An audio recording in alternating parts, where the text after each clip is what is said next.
आँखों में रहा दिल में उतर कर नहीं देखा, कश्ती के मुसाफिर ने समंदर नहीं देखा। पत्थर मुझे कहता रहा मेरा चाहने वाला, मैं मोम था उसने मुझे छूकर नहीं देखा। ये फूल मुझे कोई विरासत में मिले हैं, तुमने मेरा कांटों भरा बिस्तर नहीं देखा। नमस्कार साथियों, स्वागत है आप सभी का दा विद्यांजलि पर। मैं हूं जगदीश यादव। आप हैं हमारे साथ ऑर्गेनिक रिएजेंट पर चर्चा करने के लिए, यानी हम सब ऑर्गेनिक रिएजेंट सीखने और समझने के लिए यहाँ पर उपस्थित हुए हैं। अब तक हम लोगों ने 3 वीडियो के माध्यम से डिफरेंट टाइप के रिएजेंट को हमने समझ लिया है। आज हम लोग रिएजेंट की एक नई श्रृंखला लेकर के आए हैं और उस श्रृंखला का जो पहला रिएजेंट है, चलिए हम बिना समय गंवाए उस पहले रिएजेंट पर चलते हैं। ये रहा हमारा पहला रिएजेंट। ये ऐसा रिएजेंट है कि आपने अक्सर आपको मिला होगा और इसका जो काम है, इसका काम है ऑक्सीडेशन। काम क्या है? ऑक्सीडेशन। यानी कुल मिलाकर के ये जो हमारा है, ये हमारा ऑक्सीडाइजिंग एजेंट है। क्या है ये? Oxidising agent. ये जो हमारा ऑक्सीडाइजिंग एजेंट है, इसके बारे में हम आगे पढ़ें उससे पहले मुझे तो ये चीजें अच्छे से सीखना पड़ेगा। जब हम ऑक्सीडेशन की बात करते हैं तो ऑक्सीडेशन का क्या मतलब है? ऑर्गेनिक रिएक्शन में ऑक्सीडेशन का मतलब है एडिशन ऑफ ऑक्सीजन। दूसरा, या फिर रिमूवल ऑफ हाइड्रोजन होगा। या तो ऑक्सीजन ऐड हो जाए उस रिएक्शन के दौरान, या फिर हाइड्रोजन निकल जाए। ये प्रोसेस है ऑक्सीडेशन, यानी आप बड़े प्यार से हिंदी में इसे आप ऑक्सीकरण कहते हैं। इसका उल्टा जिसे आप अपचयन बोलते हो, अपचयन यानी कि रिडक्शन आप कहते हो। अगर हम इस रिडक्शन को समझें तो रिडक्शन का मतलब क्या होगा? तो इसका उल्टा रिमूवल ऑफ ऑक्सीजन, या फिर एडिशन ऑफ हाइड्रोजन। ये दो काम है। ऑक्सीडेशन रिडक्शन को इतना ध्यान में रखिएगा, या तो ऑक्सीजन जुड़ रहा होगा या हाइड्रोजन निकल रहा होगा, ये प्रोसेस ऑक्सीडेशन है। दूसरा, या तो ऑक्सीजन निकल रहा होगा हाइड्रोजन जुड़ रहा होगा, ये रिडक्शन है। ठीक, अब आप हम समझे इसका काम क्या, भी हम आपको बताएं। ये आपका ऑक्सीडाइजिंग एजेंट है। MnO4 क्या है? Oxidising agent. कोई भी ऑक्सीडाइजिंग एजेंट, सामान्य वे में हम बात कर रहे हैं, ये क्या करेगा? यह रिएक्शन में नेसेंट ऑक्सीजन देगा। यानी कुल मिलाकर के रिएक्शन के लिए आपको ऑक्सीजन एटम देगा। और ये जो आपका नेसेंट ऑक्सीजन एटम है, नवजात ऑक्सीजन एटम है, इसका दो काम, या तो स्वयं जाकर के कहीं जुड़ जाए,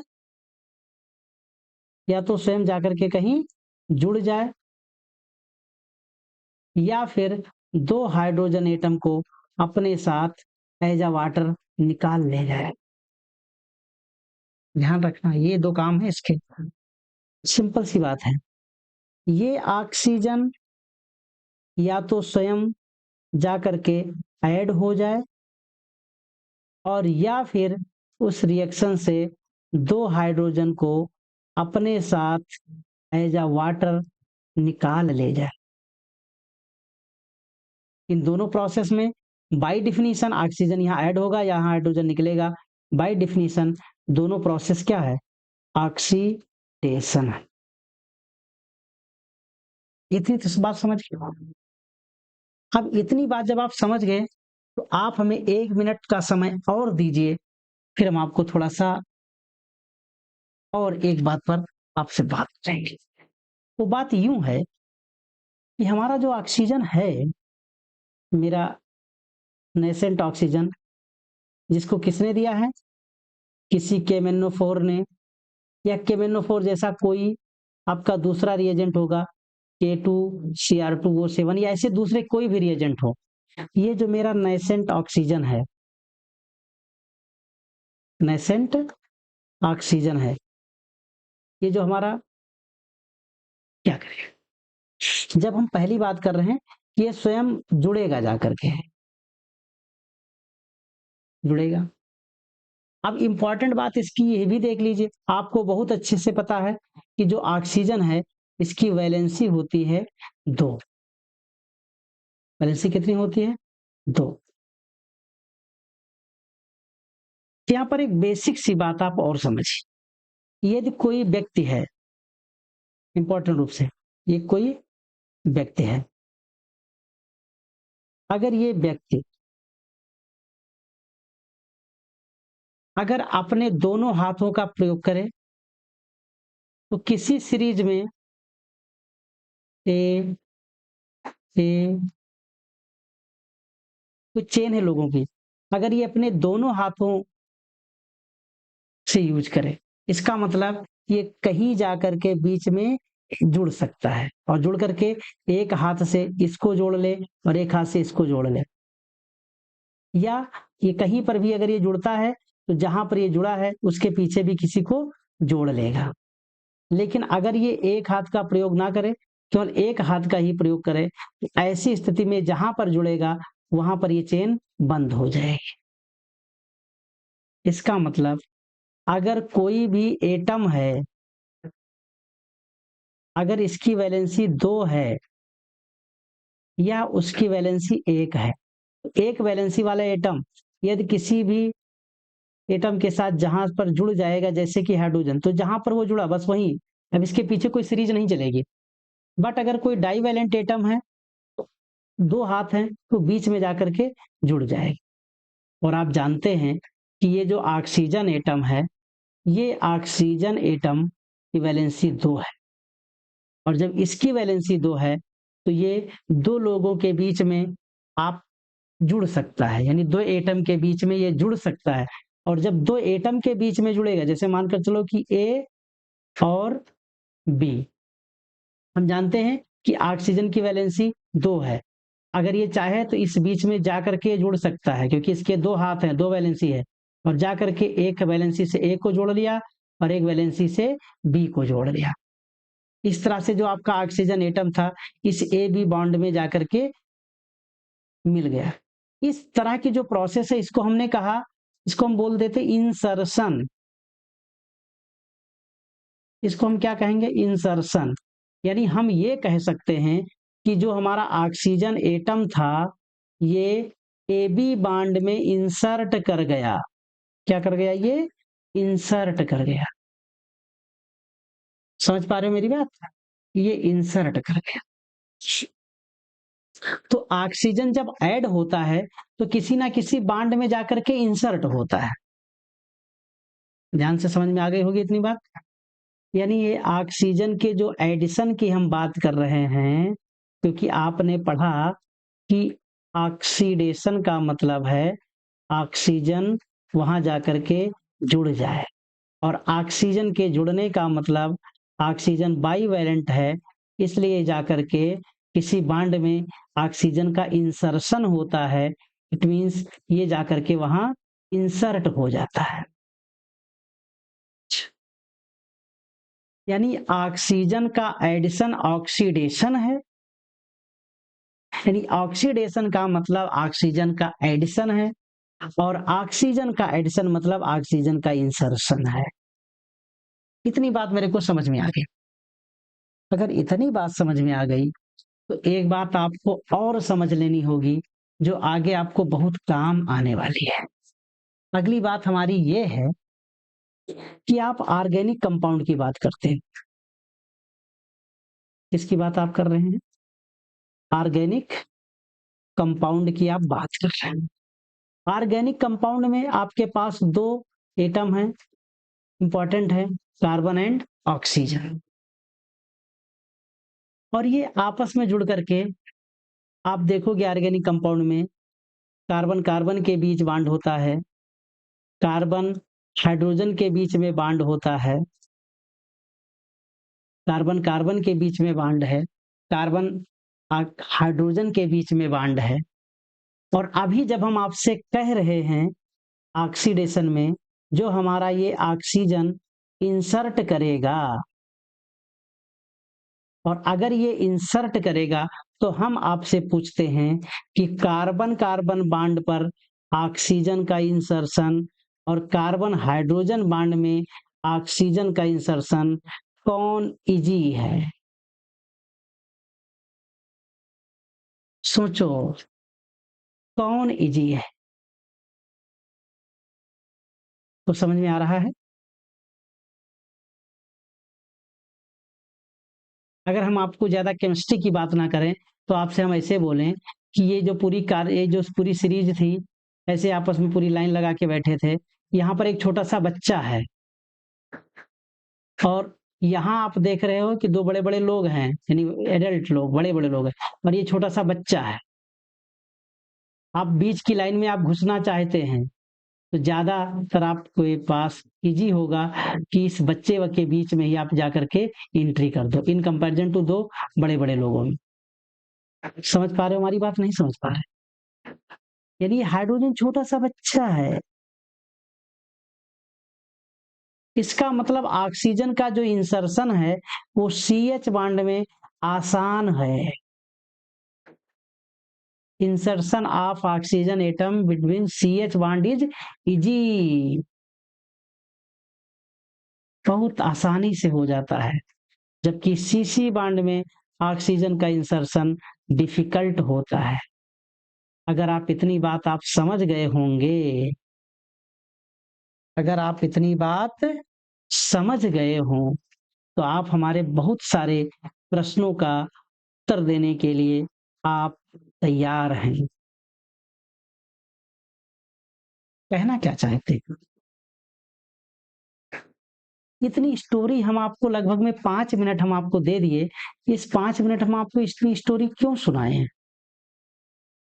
क्या लॉजिक है? अब इस लॉजिक को मैं समझाऊं तो मैं बहुत आसानी से आपसे कुछ प्रश्न पूछूंगा और बहुत आसानी से अब आप उत्तर दे चुके होंगे। हमारा जो प्रश्न ये है कि भाई इतना जब हम जान गए कि CH बॉन्ड में इंसर्शन आसान है in comparison to CC bond, यानी insertion of oxygen between CH bond and CC bond आप समझते ये वाला इजी है और ये वाला डिफिकल्ट है। अगर आप ऐसा समझ रहे हैं तो मैं ये कहूंगा कि आप बहुत सही समझ रहे हैं। अगर आप बहुत सही समझ रहे हैं तो हमारे एक उत्तर ना कह, हम प्रश्न आपसे पूछेंगे, हम उत्तर से प्रश्न पूछने वाले थे लेकिन अब हम आपको प्रश्न ही देंगे।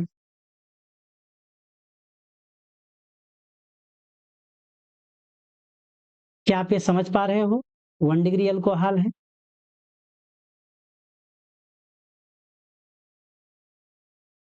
क्या आप ये भी समझ पा रहे होंगे 2 डिग्री अल्कोहल है? और हमें पूरा भरोसा है कि आप यह भी समझ रहे होंगे कि ये आपका 3 डिग्री अल्कोहल है। अच्छा, मैं ऑक्सीडेशन कराना चाहता हूं। मैं क्या कराना चाहता हूं? ऑक्सीडेशन। और ऑक्सीडेशन का मतलब ही है इंसर्शन ऑफ ऑक्सीजन।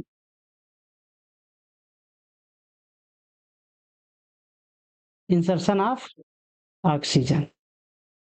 अब आप हमें ये बताइए कि ये वाला जो आपका एल्कोहलिक कार्बन है, अगर आप इसे अच्छे से देखें तो यहाँ पर आपको CH बॉन्ड दिख रहा है, यहाँ पर आपको CH बॉन्ड दिख रहा है, यानी इस ऑक्सीजन का इंसर्शन इस CH बॉन्ड में हो जाएगा। अगर हो जाएगा तो मेरे दोस्त आप ये समझ लीजिए ये जो यहाँ CH था ये बेचारा अब COH में बदल गया है। यहाँ पर तो आपका OH एक था ही, यहाँ पर जो एक H था ये तो था ही। कोई तकलीफ? अगर आपको यहाँ कोई तकलीफ नहीं तो एक बात आपको जानना है कि एक ही कार्बन पर जब दुई OH होते हैं तो इनमें हाइड्रोजन बॉन्डिंग के चलते ये आपस में से निकल जाते हैं और निकल करके ये वाटर मॉलिक्यूल बना के निकल गए, और जैसे ये वाटर मॉलिक्यूल बना कर निकले इस ऑक्सीजन का इस कार्बन के साथ डबल बॉन्ड आ जाता है और आपका जो कंपाउंड बना है C डबल बॉन्ड O और H, और आप इसे धूमधाम से बोल देते हैं एल्डिहाइड। अभी आप पेशेंस रखिए। अब आप जब इतनी बात समझ गए तो यहाँ भी आप देखिए इस नेसेंट ऑक्सीजन के लिए कहीं कोई जगह है और आसानी से एंट्री मारने का, तो इंसर्ट करने के लिए ये बॉन्ड बहुत आसान है।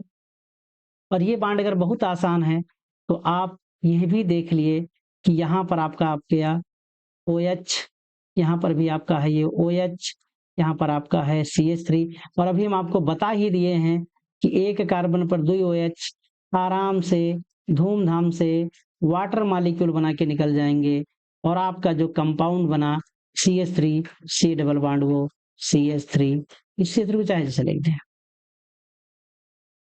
अच्छा,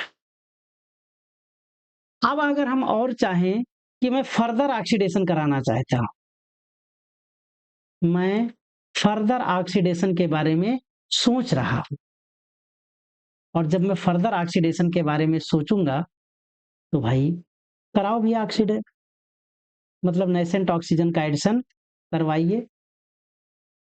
और जब आप नेसेंट ऑक्सीजन की बात करते हैं तो इसमें आपका बना है एल्डिहाइड, और एल्डिहाइड में यहाँ पर आपको एक CH बॉन्ड दिख रहा है जहां पर इस ऑक्सीजन का इंसर्शन बहुत आसानी से हो जाएगा, और अगर ऐसा होता है तो आपका प्रोडक्ट बनेगा CH3 C डबल बॉन्ड वो, और ये CH था वो बदल गया COH में।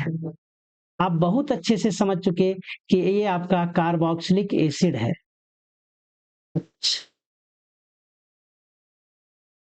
अगर हम ध्यान दें, अगर हम ध्यान दें तो ये जो आपका है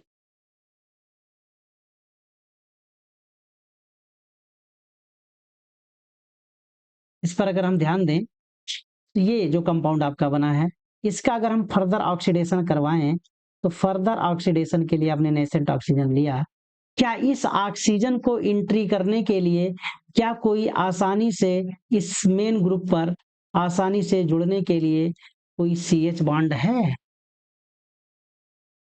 नहीं ना। इसका मतलब जैसे ये कीटोन बना, अब देखिए ये तो कीटोन बन गया ना, CH3 C CH3, आपने इसका ऑक्सीडेशन करवाया, यहां पर देख रहे कार्बोनिल कार्बन के बगल में एक CH है, इस CH में आपका वो इजिली इंसर्ट कर गया और इजिली इंसर्ट करके यहां पर कार्बोक्सिलिक एसिड बना लिया, जबकि carbonyl C double bond O के पास ऐसा कोई CH बॉन्ड नहीं है। जो बॉन्ड है वो CC बॉन्ड है, ये बॉन्ड एक्चुअल में CC है, ये बॉन्ड एक्चुअल में CC है, कार्बन कार्बन बॉन्ड है, यानी इसमें इसका ऑक्सीजन का इंसर्शन आसानी से नहीं होगा, और इसीलिए आप कहते हैं कि कीटोन का जो ऑक्सीडेशन है वो डिफिकल्ट है। क्या आप समझ पा रहे हैं हम लोगों ने इतनी चर्चा क्यों करी है? क्या इतनी बात आप समझ पाए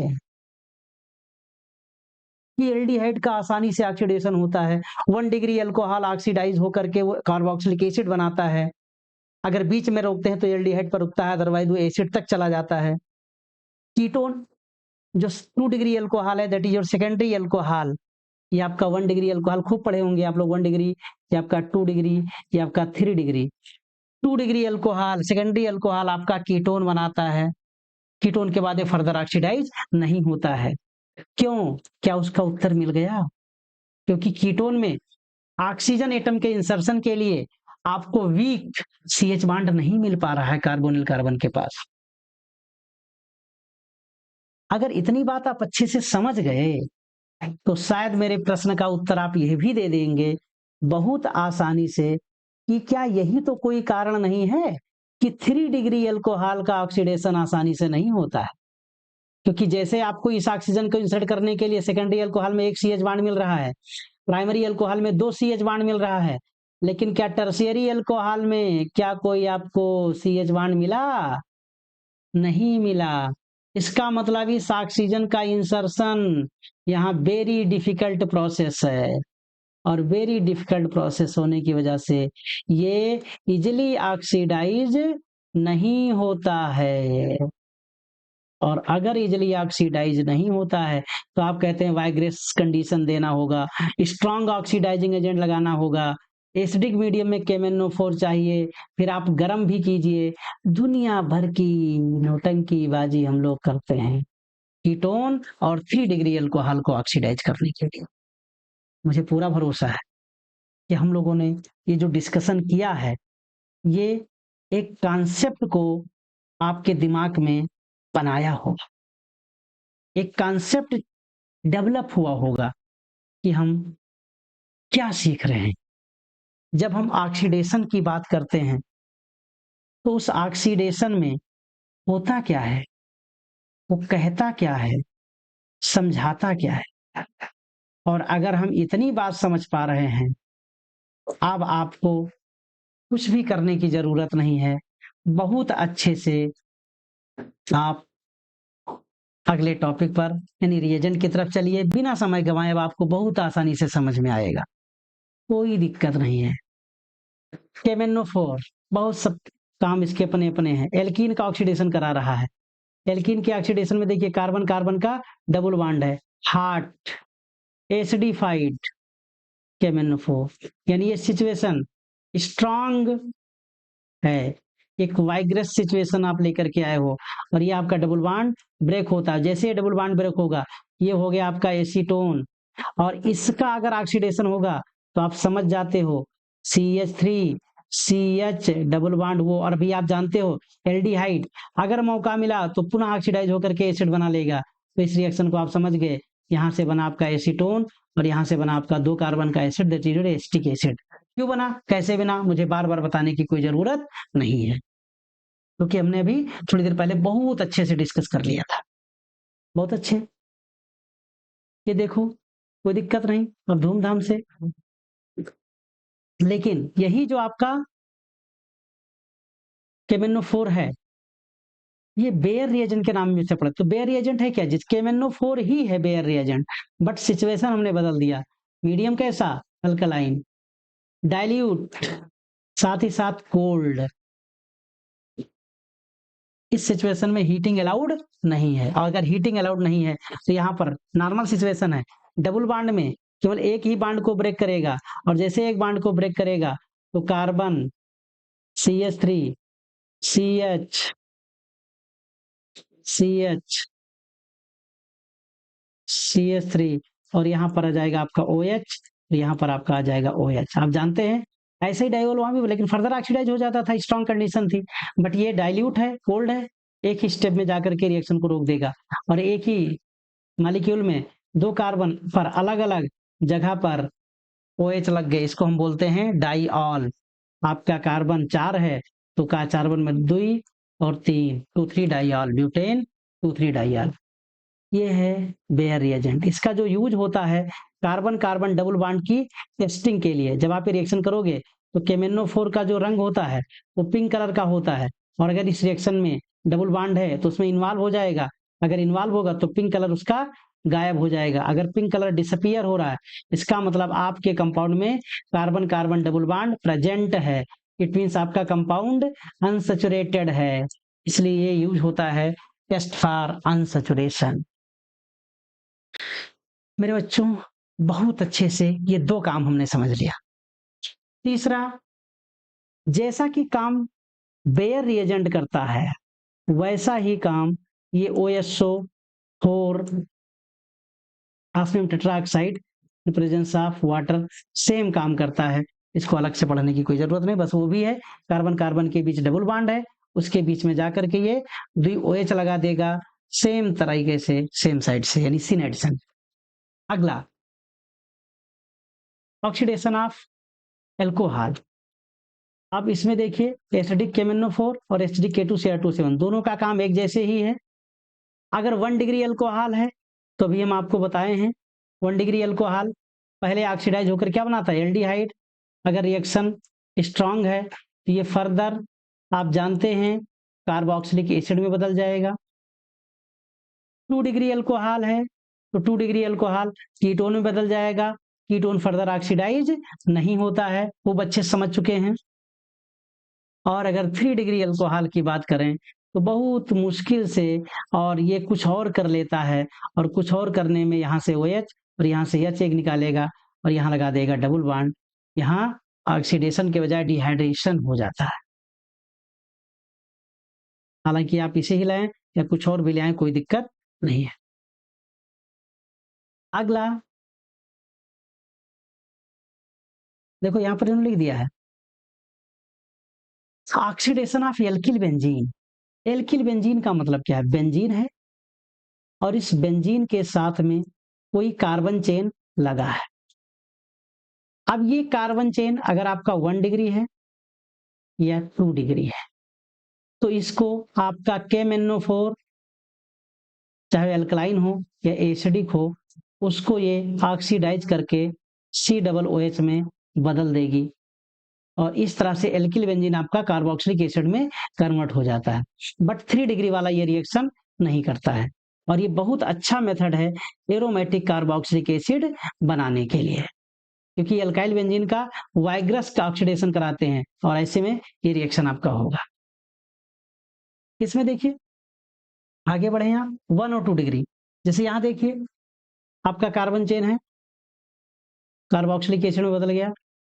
यहाँ पर ये कार्बन चेन है आपका, कार्बोक्सिलिक एसिड में बदल गया। यहाँ पर ये कार्बन चेन है, ये भी कार्बोक्सिलिक एसिड में बदल गया। ये है आपका 1 डिग्री कार्बन चेन नॉर्मल, ये भी आपका 1 डिग्री। यहाँ पर जो ग्रुप लगा है वो 2 डिग्री वाला ग्रुप लगा हुआ है। लेकिन अगर 3 डिग्री वाले ग्रुप की बात करें तो यहाँ पर 3 डिग्री ग्रुप है और इसका फर्दर ऑक्सीडेशन ही नहीं करेंगे और आप बहुत अच्छे से समझ गए। ऐसा क्यों हो रहा है आपको ना तो बताने की जरूरत है, आप अपने आप ही समझ चुके होंगे क्यों 3 डिग्री वाला फर्दर ऑक्सीडाइज नहीं हो रहा है। वही insertion of oxygen in CH bond. कुछ बताने का काम नहीं, क्यों नहीं हुआ इसका जवाब आपके मन के पास है। आपने अपने आप ही समझ लिया कि करेगा कि नहीं करेगा, धूमधाम से बताओगे भैया ना, नहीं कर पाएंगे। अगला रिएजेंट आपका आ रहा है ऑक्सीडेशन करने के लिए PCC। इसको हम लोग कह सकते हैं smart oxidising agent. Smart oxidising है, स्मार्ट का मतलब हमने कहा एक स्टेप में जाओ, बस एक स्टेप में, ये नहीं कि बिल्कुल आखिरी दम तक तोड़फोड़ मचा देगा, अपनी अधिकतम सामर्थ्य तक नहीं जाएगा, मतलब इसको हमने कंट्रोल करके रखा है। माइल्ड ऑक्सीडाइजिंग एजेंट, मतलब उतना तगड़ा नहीं है, माइल्ड ऑक्सीडाइजिंग एजेंट। और ये 1 डिग्री वाले को एल्डिहाइड में बार बार बताने की कोई जरूरत नहीं है, 2 डिग्री वाले को कीटोन को, और 3 डिग्री वाले को रिएक्शन नहीं करेगा। क्यों नहीं करेगा, आपको कुछ बताने की कोई जरूरत नहीं। PCC का स्ट्रक्चर अगर आप आराम से पढ़ के देख लीजिए, स्ट्रक्चर ये आपका बना हुआ है बहुत अच्छे से, कभी कभी पूछ लेता है, देख लीजिए PCC क्या है। ये आपका 2 डिग्री है, कोई दिक्कत नहीं है, इसका एक ही काम है डबल बॉन्ड बना देना। ये कहानी पूरी। जॉन्स रिएजेंट 1 डिग्री को एल्डिहाइड, 2 डिग्री को कीटोन, 3 डिग्री से कोई सामर्थ्य नहीं है इनकी। जॉन्स रिएजेंट क्या है, कैसे कैसे काम कर रहा है, बहुत आसानी से आप इसे समझ लीजिए, देख लीजिए। इसमें देखना CrO3, डाइल्यूट H2SO4 और एसीटोन, इन तीनों का कॉम्बिनेशन ही जॉन्स रिएजेंट है। MnO2 ये इंपॉर्टेंट है। ये कह रहा भैया क्या करेगा, एलाइलिक और बेंजाइलिक अल्कोहल को ये ऑक्सीडाइज करें। तो मेरे बच्चों, मेरे दोस्तों, आपको यही समझना होगा क्या है एलाइलिक ग्रुप। तो भैया इस ग्रुप को आप ध्यान से देखिए, एलिल, प्रोटिल, ये सब ऐसे वर्ड हैं जो आईयूपीएससी में तो नहीं यूज हैं, लेकिन फिर भी हमारी कॉमन केमिस्ट्री में यूज होता है, इसलिए इन सारे वर्ड को आप पहचान के रखिए, क्योंकि कभी कभी ऐसे ही नाम से इसे पूछ लिया गया और आपको नहीं पता है तो आप परेशान हो जाते। इस ग्रुप का नाम है एलाइलिक ग्रुप। बेंजाइलिक का मतलब क्या है, बेंजीन, और ये आपका है CH2, ये आपका बेंजाइलिक। अगर बेंजाइलिक पोजीशन में OH लगा है, एलाइलिक पोजीशन में OH लगा है, तो ये भाई साहब मैग्नीज डाइऑक्साइड, इनका एक काम है, इनको ऑक्सीडाइज कर देंगे। ऑक्सीडाइज का मतलब वही ऑक्सीजन जुड़े, जैसे भी तुम समझ पाओ, CH2 double bond CH, CH2 OH, तो था ही। अब इसमें से एक हाइड्रोजन उसके साथ ऑक्सीजन जुड़े वाटर निकाले, ये समझ लो, या यहाँ से ऑक्सीजन, यहाँ से हाइड्रोजन, यहाँ से हाइड्रोजन निकाल के वाटर निकाल लिया, जो भी आप समझो, या आप अपनी सुविधाजनक तरीके से एक ही इसमें आपने OH लगाया और आप इसे खाई जाइए, आपको बताने के लिए हम बता रहे हैं, इसका कोई लॉजिक नहीं है। और ऐसे में ये OH ये H आपस में मिलकर के H2 बना के निकल गया, आपका कंपाउंड बन गया CH3, sorry CH2 double bond CH CH2। यानी जो ये वाला पूरा सेटअप है, टर्मिनल अल्कोहल एल्डिहाइड में बदल जाएगा। टर्मिनल का मतलब वही एलाइलिक पोजीशन पर अगर है तो CH2 double bond CH CH2 ये बना लेगा। यहाँ पर आ जाओ भैया, इनका भी वही काम है, बेंजाइलिक पोजीशन में है तो CH2OH है, इसे CH2 में बदल दो, कोई दिक्कत नहीं है। K2Cr2O7, आपको टेंशन लेने का कोई काम नहीं, as it is KMnO4 majority of the cases में। कॉपर 300 एट और 573 केल्विन, धूमधाम से भैया ये भी वही काम। 1 degree alcohol aldehyde, 2 degree alcohol ketone, 3 degree alcohol alkene, इन दोनों केस में निकलेगा हाइड्रोजन और इनके केस में निकलेगा वाटर। आप रिएक्शन को आगे देखिए और आप समझ जाएंगे। देखिए भैया, आपने इनको गर्म किया, इनके साथ यहां से निकाल दो H और यहां से निकाल दो H, ये भैया H2 निकल गया, और अगर H2 निकल गया तो इस C और इस O के बीच में डबल बॉन्ड आ गया, आपका बन गया एल्डिहाइड। 2 डिग्री अल्कोहल है तो एक H यहाँ से निकालो भैया, एक H यहाँ से निकालो, निकल गया, और अगर ये निकल गया भैया H2 बन के तो निकाल लो, और बाकी इन दोनों के बीच में लग गया डबल बॉन्ड, दोनों तरफ कार्बन है, इसलिए इसका नाम कीटोन हो गया। 3 डिग्री में जाओ, एक OH तो आपको दिखा दादा, दूसरा पड़ोस में कुछ दिखा नहीं, इसलिए अब इनके साथ में कोई और निकलेगा तो ये बगल से एक H निकाल के चले गए, H2O बना लिए और यहाँ पर आ गया डबल बॉन्ड, तो यहाँ पर हो गया है डिहाइड्रेशन। और इससे पहले वाले में क्या हो रहा था, हाइड्रोजन निकल रहा था, तो रिमूवल ऑफ हाइड्रोजन, इसको हम बोलते हैं डिहाइड्रोजिनेशन। आपका 1 डिग्री अल्कोहल था, एल्डिहाइड बना लिया, 2 डिग्री अल्कोहल था, कीटोन बना लिया, और 3 डिग्री जो आपका अल्कोहल है वो आइस एल्कीन बना लेता है। बहुत अच्छा। अगला जो हमारा रिएजेंट है टॉलन और फेहलिन, इन दोनों का काम क्या है, एल्डिहाइड और कीटोन का डिस्टिंग्विशिंग टेस्ट है, जिससे आप पहचानोगे कि कोई भी कंपाउंड एल्डिहाइड है या कीटोन। एक्चुअली बाई नेचर ये माइल्ड ऑक्सीडाइजिंग एजेंट है, और माइल्ड ऑक्सीडाइजिंग एजेंट हैं तो ये एल्डिहाइड से रिएक्शन करते हैं, कीटोन से रिएक्शन नहीं करते हैं।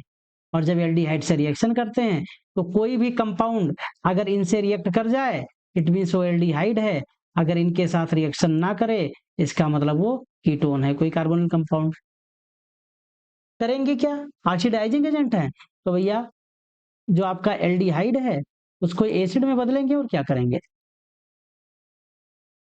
अपना हो जाएंगे रेड्यूस। अब आगे देखते हैं, वन बाय वन दोनों रिएजेंट को समझ लेते हैं। टॉलन रिएजेंट क्या है भैया, टॉलन रिएजेंट में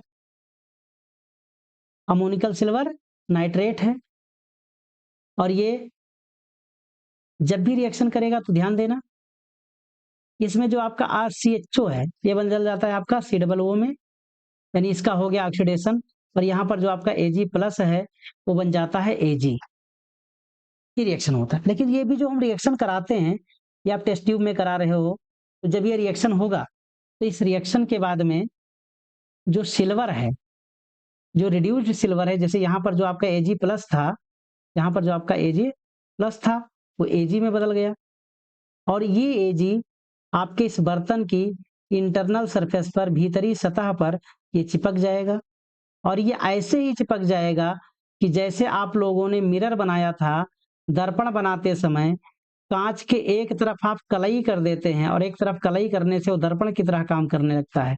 तो आपकी जो कांच की टेस्ट ट्यूब या जो बर्तन था जिसमें आप रिएक्शन कर रहे थे, उसके अंदर साइड पर सिल्वर की पॉलिशिंग हो जाएगी, सिल्वर की कलई हो जाएगी, और ये फिर एज अ मिरर काम करेगा।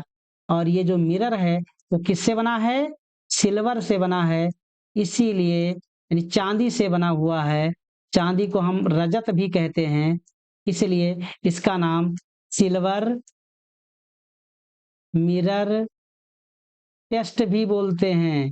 सिल्वर मिरर टेस्ट हिंदी में आपने खूब पढ़ा होगा, रजत परीक्षण। मेरे बच्चों, मेरे दोस्तों, क्या ये बात समझ में आ गई? अगर समझ में आ गई है तो आप वीडियो को अपने दोस्तों के साथ शेयर कर दीजिए जिसको जरूरत हो। नहीं समझ में आया है तो कमेंट करके बताइए क्या समझ में नहीं आया है।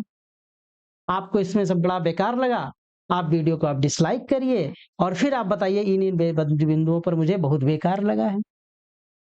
आपके पास आपकी मोबाइल है, आपके पास सब कुछ है, अगर आपको अच्छा लगे तो अपने दोस्तों को शेयर करिए, बढ़िया से वो भी देखें। और अगर कुछ गलत लग रहा तो कमेंट करके बताइए, और आपको बहुत ज्यादा गड़बड़ लगा तो आप डिसलाइक दबा दीजिए, लेकिन चैनल को सब्सक्राइब जरूर कर लीजिए और अपने दोस्तों के साथ शेयर जरूर कर दीजिए। अब इतना काम आपने कर लिया, इतनी देर से हम लोग भी काम करते हुए आ रहे हैं, तो भैया चलो हम आगे भी बढ़ लेते हैं। आगे हमारे पास आ रहे हैं भैया फेलिंग। ये जो फेलिंग दादा आ रहे हैं, ये फेलिंग दादा होते हैं हमारे दो प्रकार के। एक को हम फेलिंग विलियन ए, एक फेलिंग विलियन बी। हो सकता है बुक में फेलिंग विलियन फर्स्ट और फेलिंग विलियन सेकेंड ऐसा भी दे दिया है, आपको कोई परेशानी नहीं होनी चाहिए। तो फेलिंग ए दो, फेलिंग बी दो, फेलिंग वन दो, फेलिंग टू दो, मुझे इनसे कोई मतलब नहीं है। अगर हमें कोई मतलब नहीं है तो मतलब तो इससे नहीं है, लेकिन इसमें जो है उससे मेरा मतलब है। तो जिसे आपने फेलिंग विलियन ए कहा है वो एक्चुअली क्या है, वो कॉपर सल्फेट का जलीय विलयन है। ये क्या है, कॉपर सल्फेट का जलीय विलयन। और कॉपर जब +2 में होता है इसका कलर होता है ब्लू। अच्छा, जो आपका फेलिंग सोल्यूशन बी है ये एल्कलाइन सोडियम पोटेशियम टार्ट्रेट है, जिसको आप धूमधाम से रॉसेल साल्ट के नाम से भी जानते हैं। जब इस फेलिंग सोल्यूशन ए और बी को किसी एल्डिहाइड में जब भी हम डालेंगे तो इसका जो Cu+2 आयन है, कॉपर सल्फेट का जो Cu+2 आयन है, ध्यान दीजिए रिएक्शन में, ये आपका बदल जाता है Cu2 में, और यहाँ पर इसका ऑक्सीडेशन स्टेट +1 है। यहाँ कॉपर पर +2, यहाँ पर कॉपर पर +1, और इस +1 का जो प्रेसिपिटेट है वो रेड ब्राउन प्रेसिपिटेट है। तो जैसे आपने फेलिंग सोल्यूशन के साथ कोई सब्सटेंस आपने मिलाया और वो सब्सटेंस अगर रेड ब्राउन प्रेसिपिटेट दे रहा है, इट मीन्स ये जो हमारा गिवन कंपाउंड है वो एल्डिहाइड है। अगर ऐसा नहीं दे तो अदर देन एल्डिहाइड, स्पेशली हम कीटोन वहां मान लेते हैं कि वो कीटोन है। समझ गए? तो ये रहा आपका रिएजेंट की सीरीज, जिसमें हम लोगों ने ऑक्सीडेशन वाले कुछ इंपॉर्टेंट रिएजेंट को देखा। अगले वीडियो में हम लोग रिडक्शन वाले रिएजेंट को भी देखेंगे। अच्छे से समझेंगे। तब तक के लिए आप लोगों को बहुत-बहुत धन्यवाद। आपने बड़े धैर्य के साथ और बड़ी मोहब्बत के साथ आपने हमें सुना, इसके लिए आपको बहुत-बहुत आभार। और इस बहुत-बहुत आभार में पुनः आपको वीडियो अच्छा लगा हो, लाइक कर दीजिए, नहीं अच्छा लगा हो, डिसलाइक कर दीजिए, लेकिन चैनल को सब्सक्राइब ज़रूर कर लीजिए और साथ ही साथ अपने दोस्तों को या आप जिनको समझते हो कि इन्हें इनकी ज़रूरत है, उन्हें शेयर ज़रूर कर दीजिए। चलिए पुनः धन्यवाद।